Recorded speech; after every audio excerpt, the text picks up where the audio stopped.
ये समय सार परमागम की 144वीं गाथा है। कर्ता कर्म अधिकार है। उसके निचोड़ के रूप में 144वीं गाथा का उदय हुआ। संपूर्ण कर्ता कर्म अधिकार का संदेश क्या है, ये 144वीं गाथा का विषय।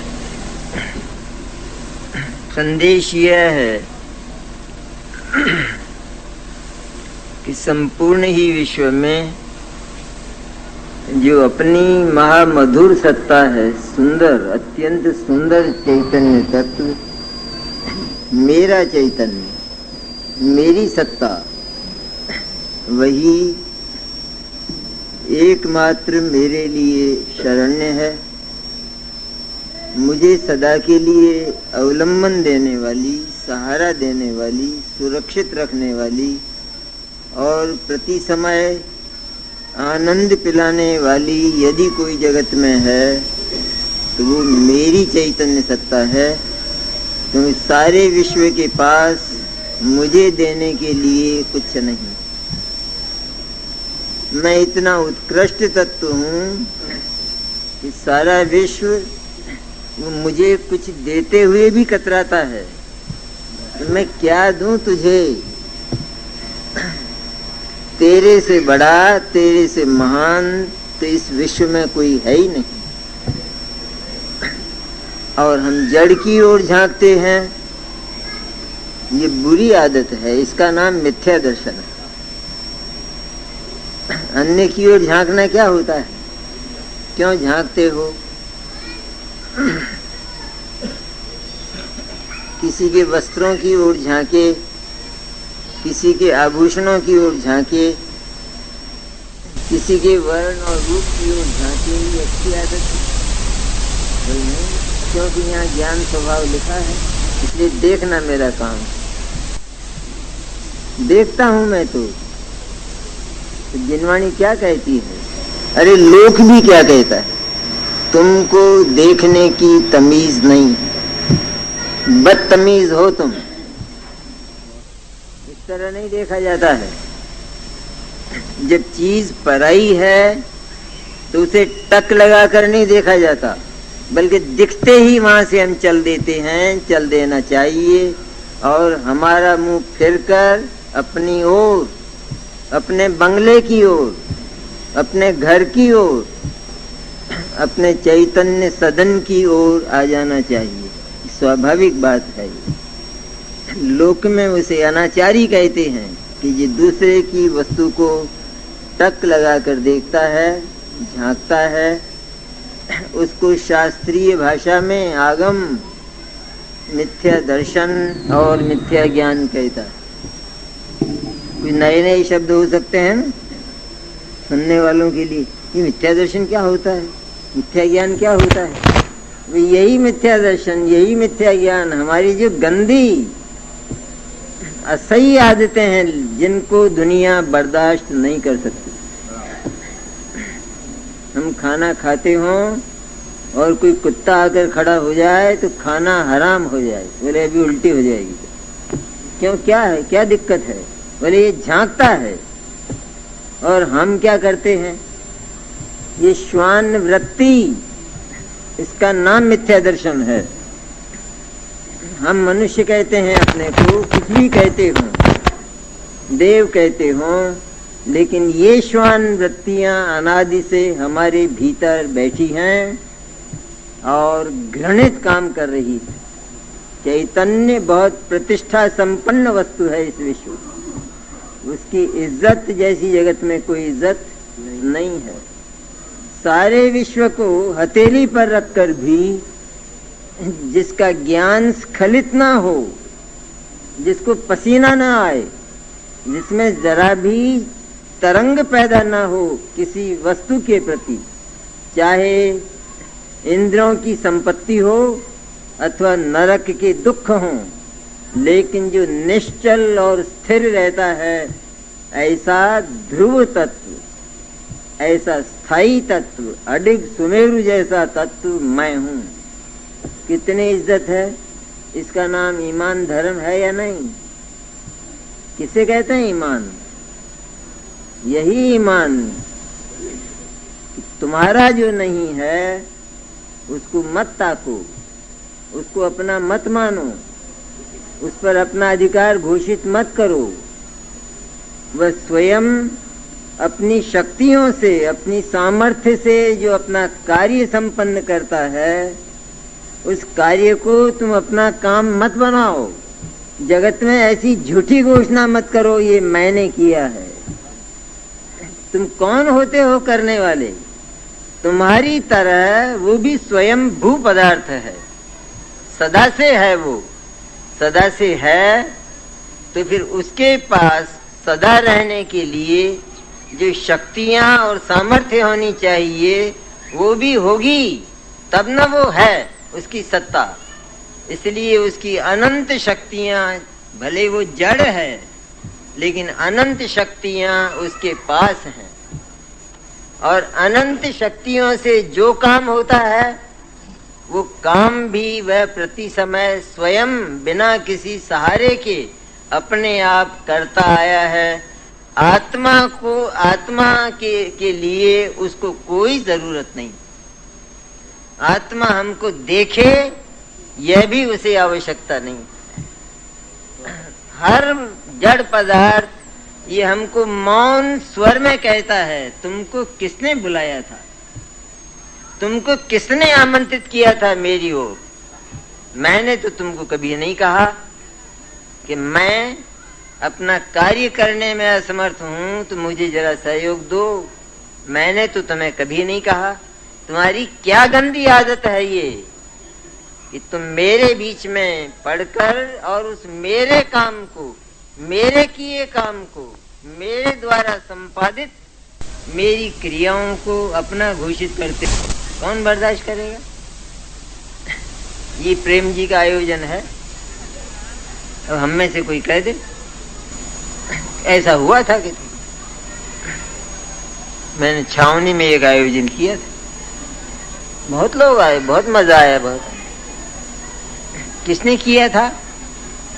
मेरा ही था वो कहते हैं। तो प्रेम जी को बर्दाश्त होगा?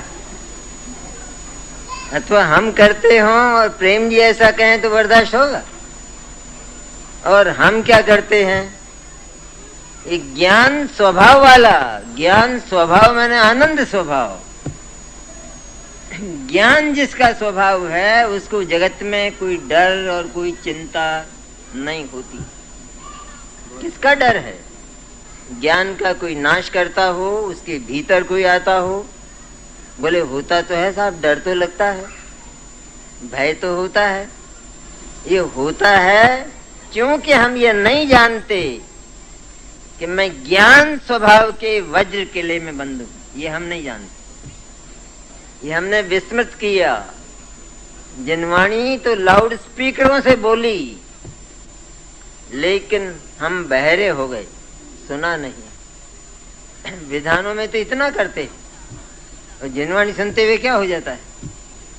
इसमें तो आनंद आता है। ताल मजीरे आना तो चाहिए, वो तो एक मार्ग खोल देता है। वो जो भक्ति है उससे चित्त भूमि नरम हो जाती है। नरम मिट्टी में ही बीज पैदा होते हैं, लेकिन मिट्टी से बीज पैदा नहीं होते।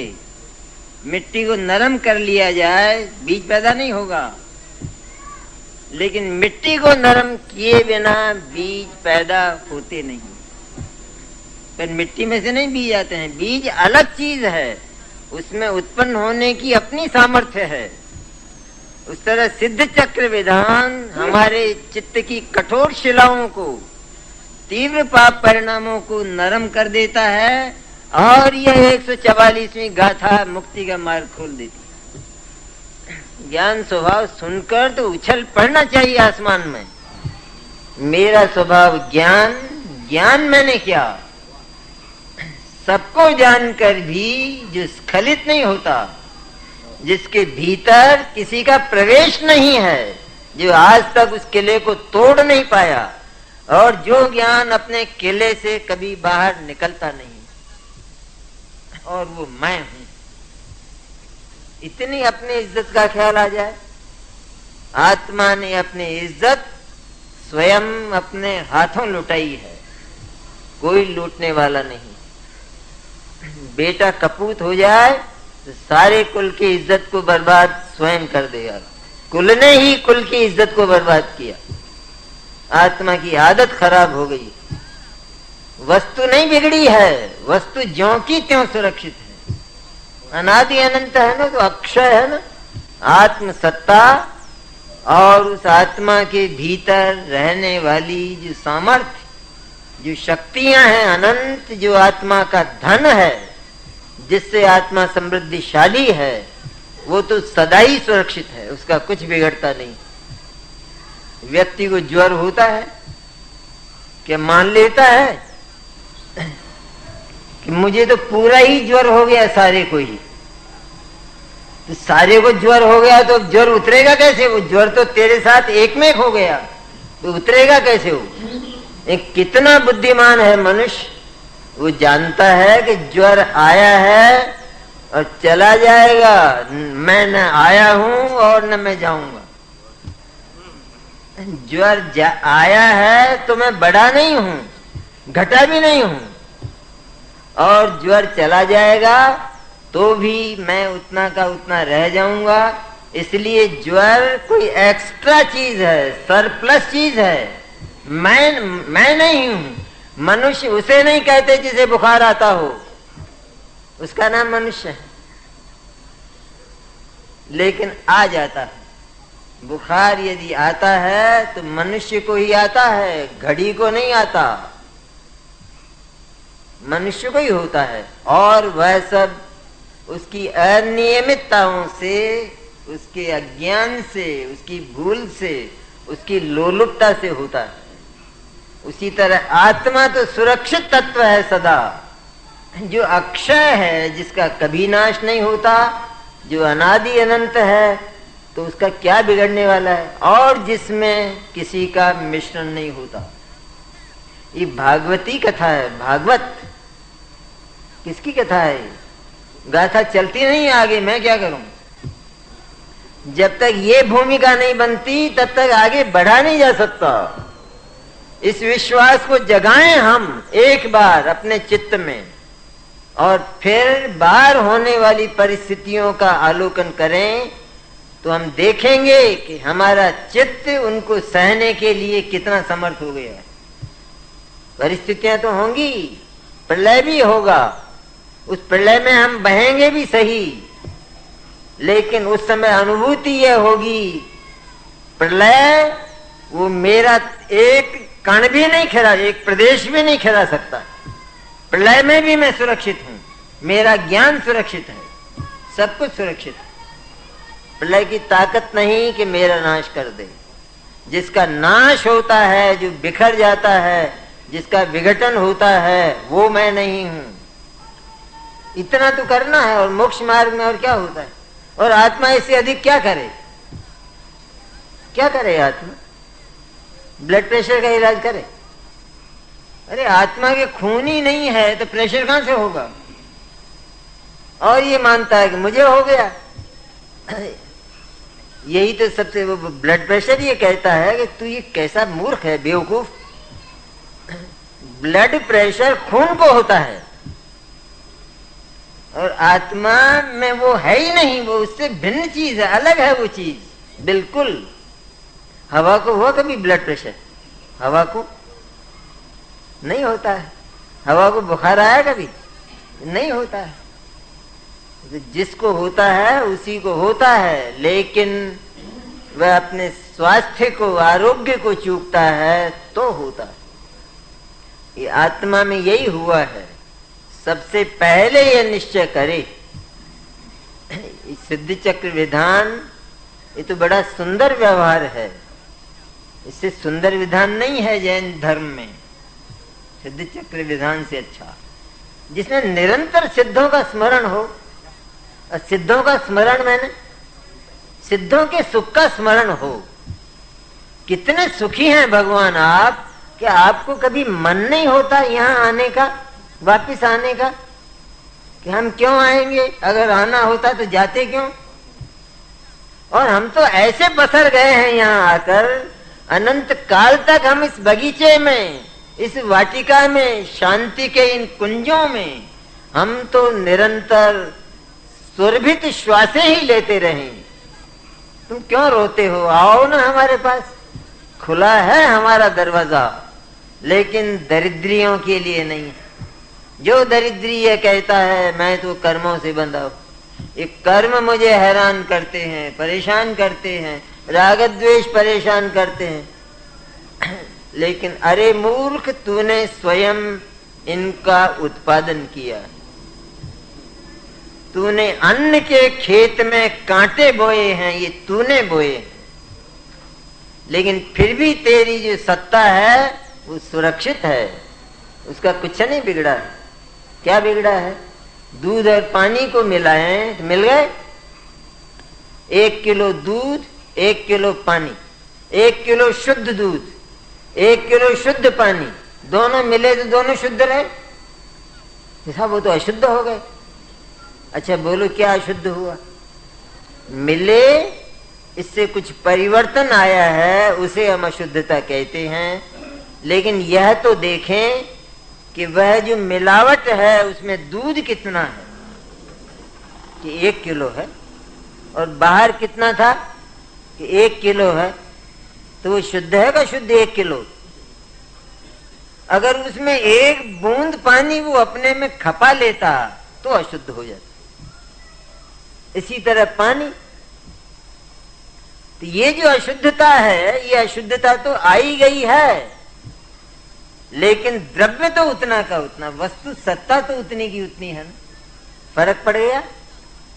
ये बात मुख्य विश्वास की है, ये जैन दर्शन की ABCD है, जिसे हम कहते हैं बहुत ऊंची बात है, बहुत ऊंची बात, समझ में नहीं आती। ये क्या समझ में नहीं आती? तुझे तेरा नाम समझ में नहीं आता, तेरी इज्जत तुझे समझ में नहीं आती है। मेरी इज्जत, जिसके पास 5 करोड़ हो, तो मेरी इज्जत, मेरे से बात करता है, वहां तो बोलता है, अरे दूसरे पर इतराता है।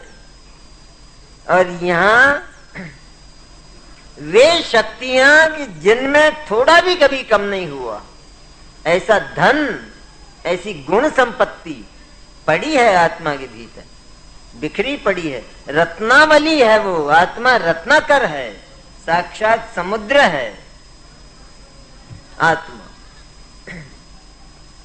और करना क्या है कि केवल इतना स्वीकार करके उसकी ओर देखना है, देखना है केवल। और फव्वारे में पाताल में पानी भरा है, नहीं भरा? दिख रहा है हमको? दिख रहा है? नहीं दिख रहा है। और दिख रहा है, दिख रहा है तभी तो बटन दबाते हैं, और बटन दबाते ही ऊपर बरसात हो जाती है। और ये चैतन्य क्या है? लेकिन बटन खराब कर दिया जाए तो क्या होगा? तो भी फव्वारे का जो पाताली पानी है वो उतना का उतना। ये मिथ्या दर्शनादि में क्या हुआ है? आत्मा जितना है, कितना है, कहते हैं जगत में सर्वाधिक है, बाकी सब इससे हीन है, कुछ नहीं है। मैं क्यों है? क्योंकि वो तो कोई बोले तो कि वो मेरे को आराम दे सके, मेरे को अवलंबन दे सके, ऐसा इस अनंत विश्व में एक पदार्थ बोले तो। मैं तो सबके पास गया हूं, लेकिन सबने कहा जाओ जाओ, कहते हैं हम तुमको तुम्हारी झोली में कुछ भी रखने लायक नहीं, लौट जाओ। तुम सिद्ध से भी मांगोगे तो यही कहेंगे, आज तो आया है, कल से मत आना, मेरे से मांगेगा तुम। क्योंकि मैं भिखारियों की बस्ती नहीं चाहता हूं, हमारी बस्ती भिखारियों की नहीं है। यहां तो सम्राट रहते हैं सिद्धशिला पर, और तू भिखारी की बस्ती करना चाहता है। यहाँ मक्खियां फैलाना चाहता है इसमें, इस पवित्र बंगले में, सिद्धशिला के में नहीं जाता है वहां कोई। ऐसा जाने के लिए क्या चाहिए? जाने के लिए उतनी योग्यता नहीं चाहिए? वह योग्यता संपादित करो, वह गौरव संपादित करो। अरे मुझे विश्व से कुछ नहीं चाहिए। जो किसी से आशा करता है वो तो वर्तमान में मरा हुआ है। क्यों करता है? कुदरत ने किसी को कम बनाया होगा, किसी को अधिक बनाया होगा? है कौन यहाँ? हर पदार्थ स्वयं सिद्ध, स्वयं भू है। मिथ्या दर्शन कुछ भी माने जाने, किसी के संबंध में कोई कुछ भी माने जाने। रावण ने सीता के संबंध में जो कुछ भी सोचा हो, तो सीता का क्या हुआ? तो मिथ्या दर्शन माने क्या? कि मिथ्या दर्शन आत्मा को और इस विश्व को जो कुछ भी माने जाने, लेकिन विश्व तो अपनी व्यवस्था बदलने को कभी तैयार नहीं, वो तो उतना का उतना है। हम कहते हैं आत्मा मिथ्या दृष्टि हो गया ना। अरे मूर्ख, आत्मा मिथ्या दृष्टि हो गया या आत्मा को मिथ्या दृष्टि मानना मिथ्या दर्शन है? क्या है दोनों में से बात? मिथ्या दृष्टि में ना ये शरीर मेरा है, इसका नाम मिथ्या दर्शन, ठीक है। अब यदि शरीर वास्तव में आत्मा का हो गया होता तो आत्मा जरूर मिथ्या दृष्टि हो जाती, लेकिन आत्मा तो शरीर से सदा ही न्यारा है, फिर भी इसको इसकी आदत बिगड़ गई है तो ये कहता है कि ये तो मेरा है। वही जैसे गलत नियत वाले लोग, श्वान वृत्ति वाले लोग होते हैं, वो ताकते ही फिरते हैं दिन भर इधर उधर, क्योंकि वे देखते हैं कि हमारे पास कुछ नहीं है। तो क्या भूल हुई? प्रारंभ में ही पहली पंक्ति में कितना भरा है सागर, भूल क्या हुई है? वस्तु में कभी हीनता अधिकता नहीं होती। चैतन्य सदा सुरक्षित तत्व है एकदम, उसकी एक भी शक्ति कम नहीं हुई। लेकिन ये मिथ्या दर्शन आदत है, वो ताकने की आदत, झांकने की आदत, दूसरे का अपहरण करने की आदत, अनाचार की आदत, सप्त व्यसन, ये धर्म है मनुष्य का। उस तरह चैतन्य का धर्म ये नहीं कि वो जगत को जाने और देखे, नहीं है ये। अरे वो क्यों अपने सौंदर्य को, अपने गौरव को, वो अपनी निधियों को क्यों नहीं देखता और निरंतर उस आनंद में क्यों नहीं रहता है? लोग नहीं कहते हैं कि तुम्हारी कैसी आदत है ये, तुम हमेशा मेरे से पूछा करते हो, बोलो भाई अब तो कितना हो गया, इतने बरस हो गए कमाई करते, अब तो हो गया ना, अब तो करोड़ होंगे ना तुम्हारे पास बैंक में, क्यों जी क्यों पूछा करते हो तुम मेरे से? तुम्हारे पास नहीं है? ये तुम्हारी कितनी गंदी आदत है। तो ये चैतन्य दुनिया को क्यों टटोला करता है? क्या गंदी आदत है इसकी? क्यों टटोलता है? पुद्गल कहता है क्यों टटोलता है मेरे को? और तुझे मेरे पास मिलना क्या है? मैं तो अचेतन हूं, जड़ हूं, लेकिन तेरे आश्रित नहीं, तूने मुझे बनाया नहीं, पूर्ण हूं मैं और अपना कार्य करने में पूर्ण समर्थ हूं। ये जैन दर्शन का स्वतंत्र चिंतन है। ये जगत मानने को तैयार नहीं। जगत तो ये कहेगा कि जब किसी भी पदार्थ को क्रियाशील करने के लिए बुद्धि होना चाहिए, बुद्धि के बिना कोई काम नहीं हो सकता। इसलिए वे सारे जड़ पदार्थों में होने वाले कार्यों का कर्ता चेतन को मानते। चेतन के रूप में भी जब चेतन नहीं दिखाई देता तो ईश्वर की कल्पना तक पहुंच जाते। अब वो भगवान किसी ने देखा है नहीं देखा, उसका कुछ अता पता, वो स्वयं ही लापता है और मानते नहीं है तो भी मानते हैं। मानने में ये कितना आजाद है, गलत मानने में भी ये कितना आजाद है। तो जो गलत मानता है, मिथ्या मानता है, सही नहीं मान सकता कि मैं तो सचमुच प्रतिष्ठा संपन्न चिन्मात्र चैतन्य तत्व हूं जिसमें सदा आनंद का दह भरा है, सुधा का, अमृत का दह है। पीछे आया था ना कलश, क्या आया था?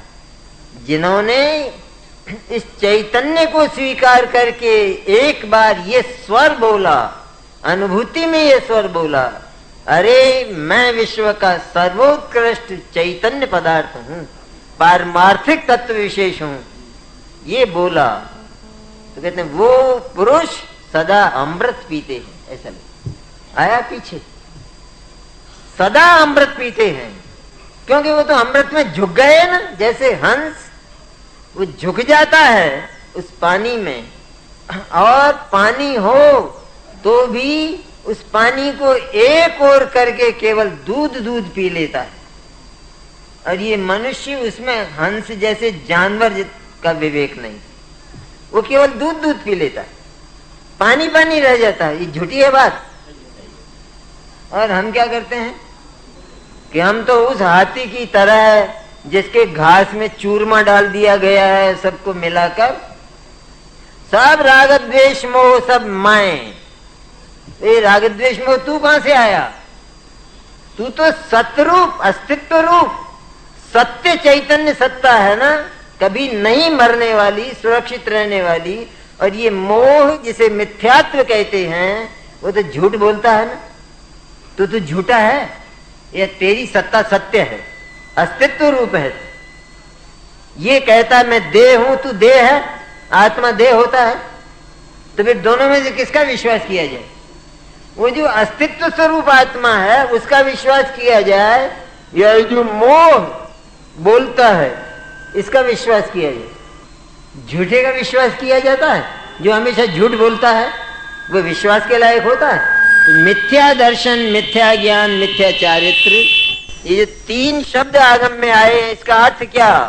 कि झूठ बोलने वाली तीन वृत्तियां, निरंतर झूठ, कभी सत्य के दर्शन जिन्होंने किए ही नहीं, सत्य जिनके मुंह से कभी निकला ही नहीं, तो हम वो माने अपने आप को। चैतन्य तो इनसे सदा रहित। अगर वो देह बन जाए, यदि वो मोह बन जाए, ममत्व बन जाए, यदि वो राग बन जाए, द्वेष बन जाए, निश्चित रूप में तब तो वो रागी द्वेषी मोही हो गया। तब तो मनुष्य जो है ज्वर वाला ही हो गया, फिर ज्वर उतरना नहीं अगर ज्वर वाला हो गया।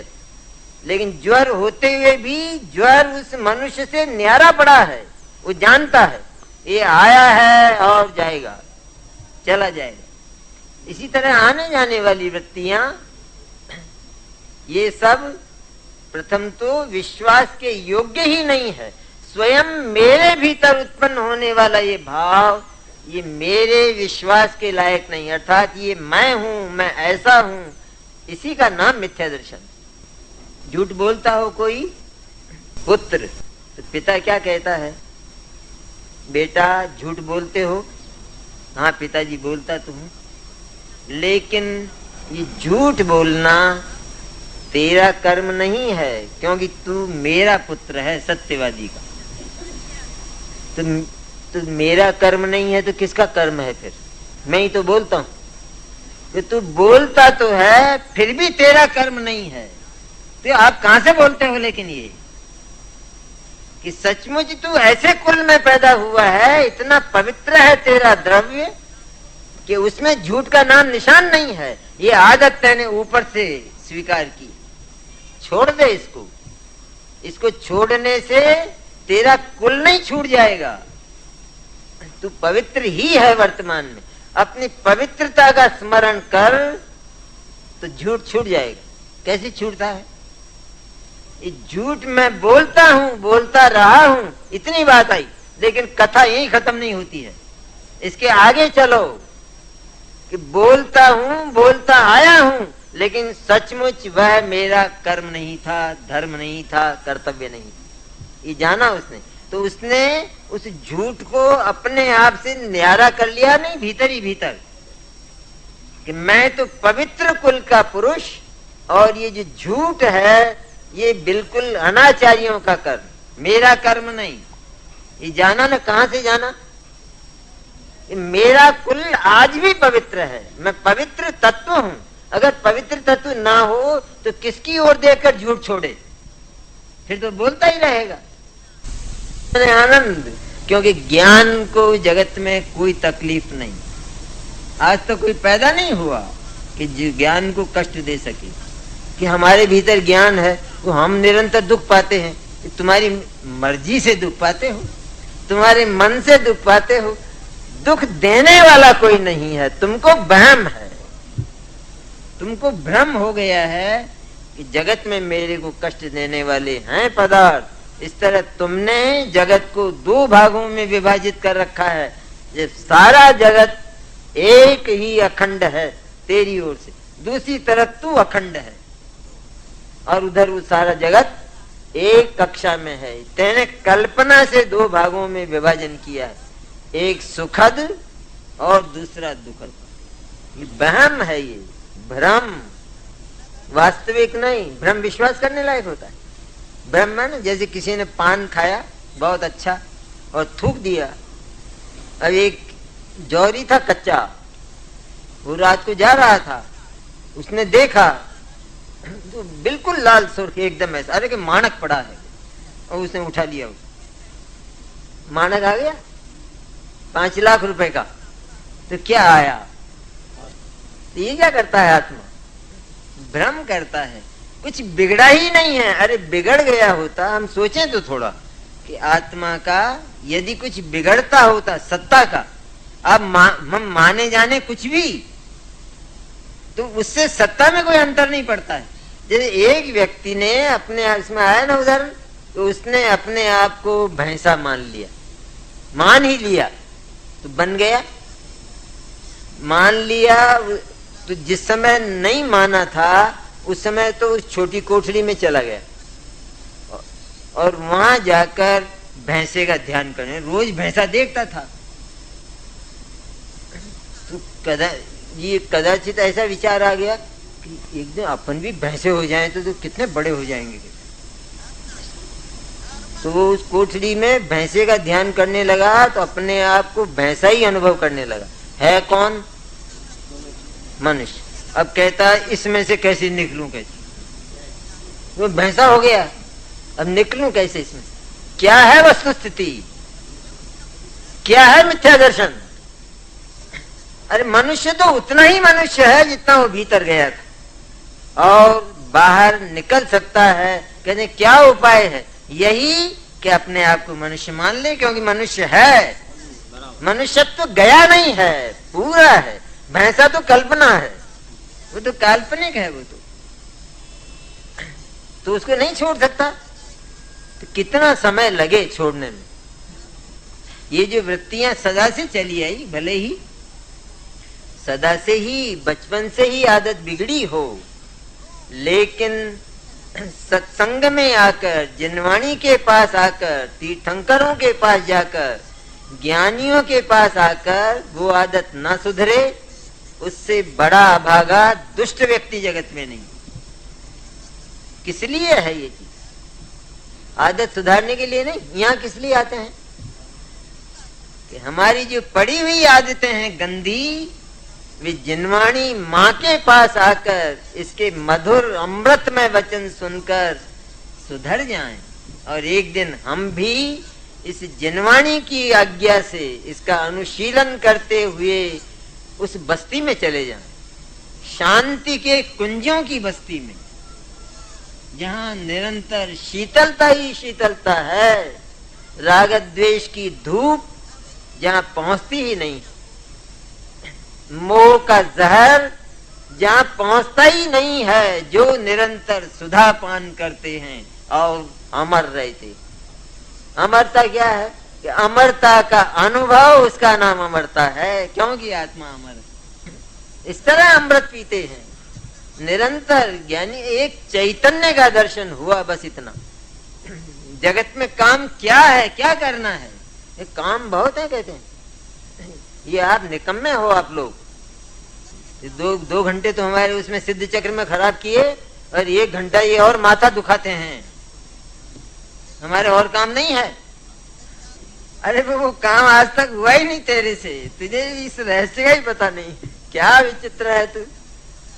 वो हुआ ही नहीं है वो काम, क्योंकि वो उस कार्य की सीमाएं इतनी सुरक्षित हैं कि उसमें तू पदार्पण कर ही नहीं सकता। तू दुकान जा ही नहीं सकता। कैसा मूर्ख है तू। तू कहता मैं रोज दुकान जाता हूँ, चलाता हूँ इसे। तू जा ही नहीं सकता, उसे छू ही नहीं सकता, उसकी सीमाएं अलग है। सीमाओं को क्रॉस मत करना, वरना ट्रेसपासर्स विल बी प्रोसिक्यूटेड। सीमाओं का अतिक्रमण मत करना। ये सारे राष्ट्रों में ये बात प्रसिद्ध है। इसी तरह सीमाओं का अतिक्रमण मत करो। कुदरत की व्यवस्था इतनी सुंदर है तो कि तुम्हारा जो सदन है, बंगला है, वो प्रेम जी ने बनाया ना बंगला, रहने वाला थोड़ा ही है, बनाया भी नहीं है। हाँ, एक सीमेंट का कण नहीं लाए वो, तो वैसे ही बन गया, वैसे ही बना है। एक बार विश्वास तो करो। ये बोलेगा कौन? कौन बोलेगा? किसकी शक्ति है ये? अरे जिसने पाताल में जाकर अनुसंधान किया है वो बोलेगा, वो वैज्ञानिक बोलेगा। ये तो अनंत वैज्ञानिक बोलेगा, ये तो निर्ग्रंथ गुरु जैसे वैज्ञानिक बोलेंगे। जिन्होंने चैतन्य का दर्शन किया वे ज्ञानी बोलेंगे। और जगत में ये वाणी बोलने वाला नहीं है। कौन बोलेगा? वैज्ञानिकों के अनुसंधान पर तो हम मुग्ध होते हैं। वो तो मूर्त का है, दृश्यमान पदार्थों का है। और ये अमूर्त विज्ञान जिसको वो स्वीकार ही नहीं करते, ये आत्मा कुछ नहीं कहते, वो कुछ नहीं। वो गधे का मूत्र और भैंस का गोबर ये मिला जीव पैदा हो गया। वाह, बहुत बढ़िया है। बिच्छू पैदा हो जाता। बिच्छू कैसे पैदा हुआ? बिच्छू कि मिल गए तो बिच्छू पैदा हो। अरे वो नहीं है बिच्छू, वो जीव चैतन्य अलग है। भगवान सिद्ध जैसा उसके भीतर, वो अलग है, अलग आया है वो। ये रहस्य कौन बताएगा हमें? इस माँ की जो वाणी है इसका गर्व नहीं होता? अरे मुझे जो माँ मिली है वैसी माँ जगत के पास है ही नहीं। और वो जो मुझे दूध पिलाती है वैसा दूध किसी के भाग्य में नहीं, किसी ने पिया नहीं। ऐसा दूध पीता हूं मैं निरंतर। इसका गर्व होता कभी?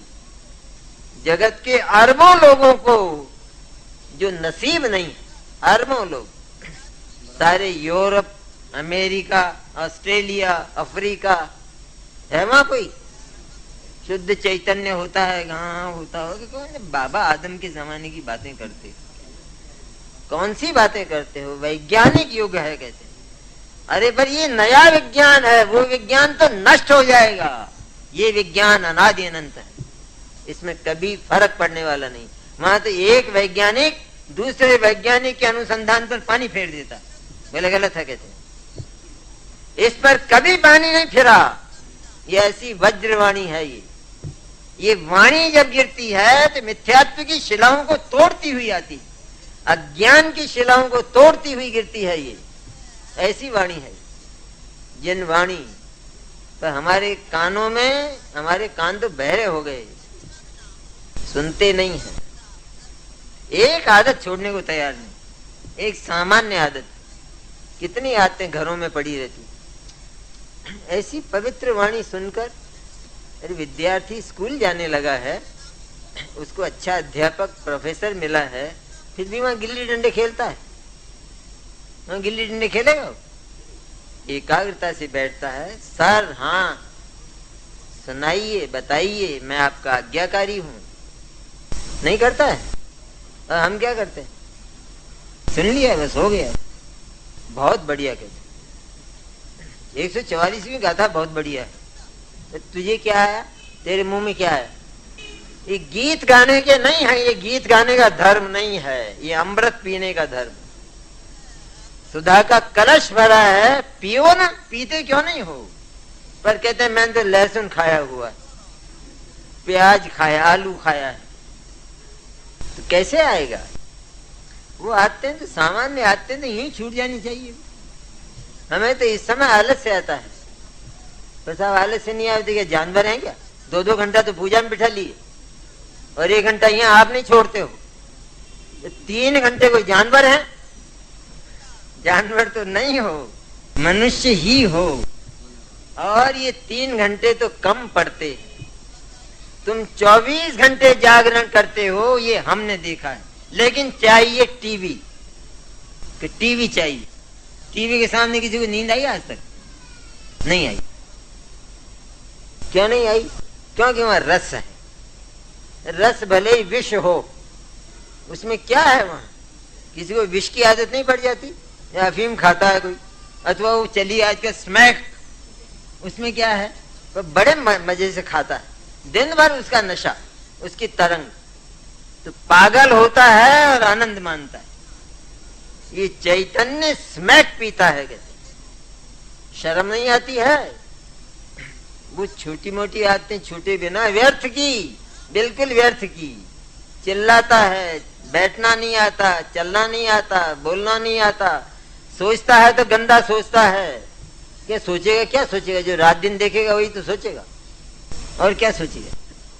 सब क्या करें, ये तो सब घर घर में ही हो गया है, सिनेमा और ये तो घर घर में क्या नहीं हो गया है? तेरे घर में सब हो गया है, हो जाए, इससे क्या है? हमें तो हमारे चरित्र का यदि निर्माण करना है तो हमें चारित्रवंत पुरुष चाहिए। हमें वो यंत्र नहीं चाहिए भ्रष्ट करने वाला, चरित्र को बिगाड़ने वाला। वो टीवी नाम का यंत्र किसके घर में नहीं है? नहीं हो तो आज आ जाएगा। कितने चिल्लाओ तुम, कहते हैं जिनवाणी कितनी चिल्लाए, हमें क्या है? हमें चाहिए कहते रात और दिन महिलाओं की शक्ल देखे याद क्या आएगी? उस टीवी क्या याद आएगी? देखो यहां भी गलती हुई, एक ही फर्श पर है सारे के सारे। इस शील का दोष है, ये इतना विवेक नहीं हमको। स्त्रियों और पुरुषों का स्थान बिल्कुल न्यारा न्यारा, बीच में जगह होना चाहिए, एक दूसरे को छुए हुए हो ना हो। ये जो पूजा करते हैं ये भी पुरुष स्त्री बिल्कुल छुए हुए हो ना हो, भले पति पत्नी हो, भले ये प्रतिष्ठाचारियों को चाहिए। इतना विवेक ना हो तो ये 144वीं गाथा गले में नहीं उतरेगी। बहुत अपवित्र है भूमि का भीतर से, शील नहीं है, नाम निशान नहीं है शील का। यदि हम ऐसी बातें भूल जाते हैं, बिल्कुल अलगाव होना चाहिए। गुरुदेव का नहीं था ये बात, इन बातों का ध्यान नहीं रखते थे। तो अब वो तो पुरानी बातें हो गई, नया जमाना है, सब है। इसमें क्या है? समानाधिकार है। समानाधिकार है तो एकदम बैठा करो ऐसे सटके, समानाधिकार है, इसको समानाधिकार कहते हैं। दोष है वो, चरित्र का दोष है, ब्रह्मचर्य का दोष है वो। अलग रखो बिल्कुल। पति पत्नी के जोड़े बिठाने हो तो भी उनको छुआकर मत बिठाओ, इतनी व्यवस्था रखो, तब होगा विधान सिद्ध चक्र पवित्र। तुमने तो सारी पवित्रताएं कर ली हैं, जाप्य की और दुनिया भर की। उस पानी से पवित्रता होने वाली नहीं है। परिणाम में जब तक ये विवेक ना हो तब तक कुछ होने वाला नहीं। बाहर लगाते हैं लाउड स्पीकर, ये किसे सुनाना? सिद्ध चक्र। मंदिरों के बाहर पूजा हो तो झट लाउड स्पीकर, स्वाध्याय भवन हो तो उसके बाहर लाउड स्पीकर। किसको सुनाते हो? ये हिंसा है। हम मानते हैं उसे धर्म, वो लोग सुने, लोगों के कानों में अच्छी बात पहुंचे। अरे पर वो लोग इसमें परेशान होते हैं तुम्हारी आवाजों से, वो समझते ही नहीं है। उनको क्या मतलब है तुम्हारे जैन धर्म से? तुम तुम्हारी सीमा में रखो, तुम सुनो स्वयं। तुम जो सुना रहे हो वो स्वयं तुम्हारे लिए है, जगत के लिए नहीं है। वे सीमाएं दूसरे की हैं, उनमें अतिक्रमण मत करो। ये तो सरकार से विरुद्ध है, नहीं है विरुद्ध, इजाजत लेकर होना चाहिए कहते हैं। तो हम तो करते हैं, ये धर्म में करने लगे। ये कितनी बार मैं तो कहता हूं, ये लाउड स्पीकर का प्रयोग बहुत विवेक से करो। बहुत गंदी है ये आदत। आज रामायण चलती हो तो हम कहते हैं हो गई नींद हराम, हो गई सारी रात। क्यों नींद हराम क्यों होगी? अच्छे अच्छे वचन मिल रहे हैं ना। फिर ये हमारी बात जो स्वीकार नहीं करते हैं, जिनको इस पर श्रद्धा नहीं है, उनको इससे प्रसन्नता होगी या परेशानी होगी? क्या होगी? ये किसी को परेशानी पैदा हो, ये हिंसा है या अहिंसा है? वो जो महान अहिंसा है, वीतराग अहिंसा, वो तो बहुत दूर रह गई। ये जो सामान्य जो व्यवहार अहिंसा है वो हमारे भीतर। बताओ चित्त में निर्दयता कितनी पड़ी है, और हम ये क्यूटी नहीं मारते हैं, हम ये घास नहीं तोड़ते हैं। ये तुम बहुत धर्मात्मा हो समझते हैं हम। ये हिंसा है और इसका पाप हमको होता है। व्यवस्थापकों, कहाँ विवेक, लेकिन नहीं मानेंगे लोग, वो लगाएंगे ही लगाएंगे। तो सारा हिंदुस्तान कुएं में भंग और सब पी रहे हैं। क्यों? कौन सोचे, किसको फुर्सत है कि मेरी कौन सी प्रवृत्ति से किसको कष्ट होता है, ये न सोचे तो ये ऊपर का अहिंसाचार भी जीवन में नहीं आएगा।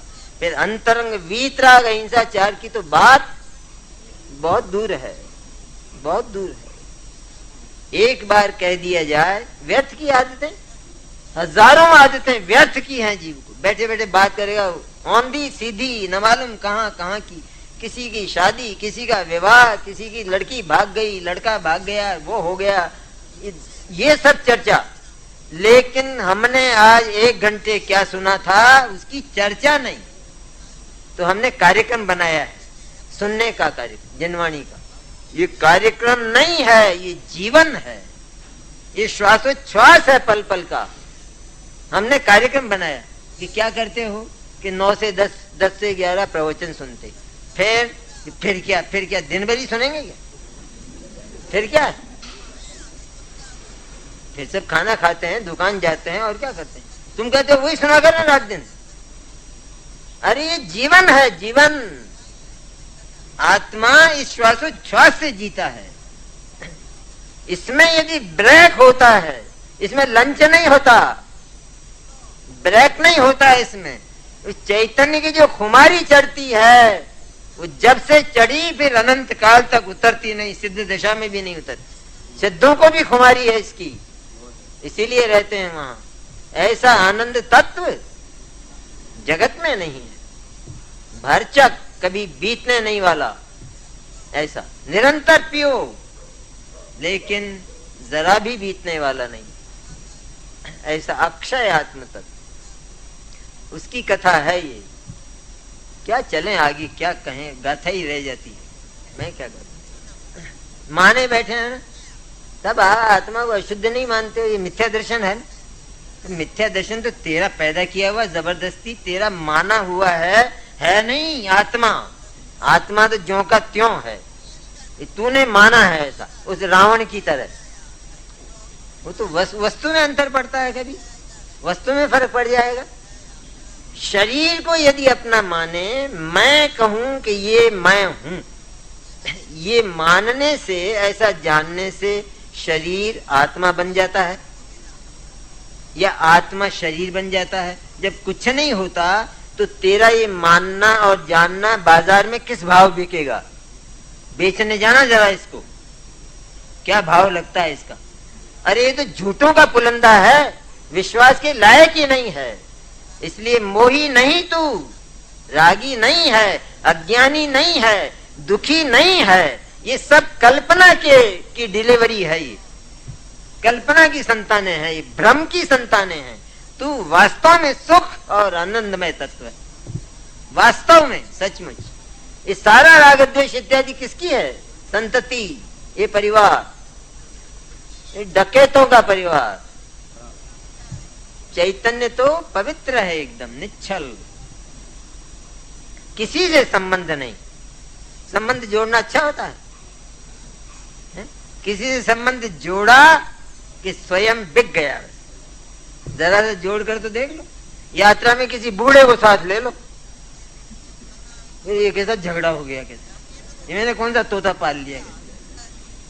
और हम तो प्रसन्न होते हैं, बोले क्या रोटी नहीं मिलती है, गरम रोटी नहीं, और नहीं व्यवस्था नहीं, वो तो चाहिए कहते हैं चिड़िया। तो अरे तू अकेला है, मस्त है, जो चाहता है वो बनाता है, वो खाता है। देखना कल से क्या होता है, क्या बनाया कि क्या बनाया जाता है, वो बोलती है। फिर पढ़ी लिखी आती है ना, क्या बनाया जाता है। अरे भाई कुछ बनाते जरा थोड़ा ठीक लगता। मेरा मन आज पकौड़ी में था, तुम्हारा तो मन ऐसे ही चलता रहता होगा, मुझे मालूम नहीं था ये। अरे मैं होता तो मैं तो पकौड़ी बना लेता, ये मैंने कौन सा तोता पाल लिया। संग अच्छा होता है। एक तिनके का भार भी बर्दाश्त नहीं है आत्मा को। अकेला है ना, मस्त, उसे क्या चाहिए? स्वयं भरचक है, स्वयं संपन्न है। कुदरत में ऐसा अन्याय, ऐसी अनीति, ऐसा पक्षपात नहीं होता कि वो सब कुछ पुद्गल को दे दे और आत्मा को रीता कर दे। ऐसा नहीं होता। समृद्धिशाली पारमार्थिक तत्व है जगत का, वस्तु विशेष है, ऐसा लिखा है इसमें। आत्मा इस विश्व में वस्तु विशेष है। अरे मैं वस्तु विशेष हूं। सुप्रीम कोर्ट की पीठ में भी मैं चीफ हूं कहते हैं। अब कौन है मेरे से बड़ा जज? है कोई? इसी तरह चीफ हूं मैं, मेरे से बड़ा कोई है ही नहीं जगत, कोई नहीं। ये जो चिंतन है जैन दर्शन का, ये वर्तमान में ही आत्मा को परमात्मा घोषित करता हुआ उस परमात्मा की अनुभूति कराता है। सारी गंदी आदतें छूट जाती, अपने आप सब छूट जाती। जज बन जाए और फिर वहां पहले से गाली देने की आदत हो तो गाली देगा गाली? देगा तो क्या होगा? जाइए जाइए कहते हैं, तमीज सीख कर आइएगा। अरे वो वादी प्रतिवादी गाली दे जज को, लेकिन जज जानता है कि ये मुझे नहीं है, मेरे को क्या लगता है, मेरे को लगती है गाली, मैं जज हूं। जज माने क्या होता है? न्यायाधीश। अरे ये जो गलती कर रहा है, ये गलती मुझे स्पर्श नहीं करती है, ये तो इसके पास है गलती। तो गाली देता है, प्रसन्नता से सुनता है, क्या है? क्योंकि मैं न्यायाधीश हूं, मैं ज्ञान हूं, मैं न्यायाधीश हूं। जगत का कोई पदार्थ कैसा ही परिणमन करे, मुझे कोई तकलीफ बिल्कुल नहीं है, होने वाली ही नहीं है। ऐसा निरापद, ऐसा बाधा रहित, सदा सुखमय, ऐसा पवित्र चैतन्य हूं। ये इस गाथा का संदेश। घड़ी हो गई है।